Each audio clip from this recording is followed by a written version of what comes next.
જો સૂર્યા કંપનીની છે એ સગડી આવી ગઈ છે એકદમ હેવી. જો સૂર્યા કંપનીની સ્ટાન્ડર્ડ કંપની 2500 વોટમાં આવશે. જો 2500 વોટ અને બધા વાસણ ચાલશે. જો ક્વોલિટી આવશે, કંઈ ઘટે નહીં.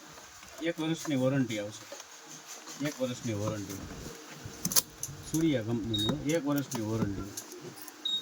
2500 વોટ બધા વાસણ ચાલશે.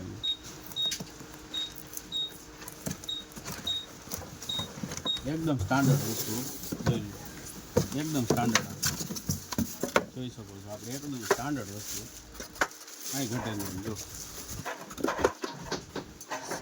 ટચ સ્ક્રીન વાળી આવશે, વોલ્યુમ બી આવશે. વધઘટ કરવું તો વોલ્યુમ બી થઈ શકશે. ટચ સ્ક્રીન આવશે. આમ જો પતરું આવશે, પ્લાસ્ટિક ક્યાંય નહીં. જો પતરું આવશે, એકદમ હેવી પતરું, સ્ટીલ પતરું આવશે. આ સ્ટીલ આવશે, આ ઓલું સાદું પતરું આવશે. જોઈ લો એકદમ હેવી. આ સ્ક્રીન ઉપર નંબર આપેલા છે. 3000 રૂપિયા કિંમત છે. એકદમ ક્વોલિટી, કાંઈ ઘટે નહીં.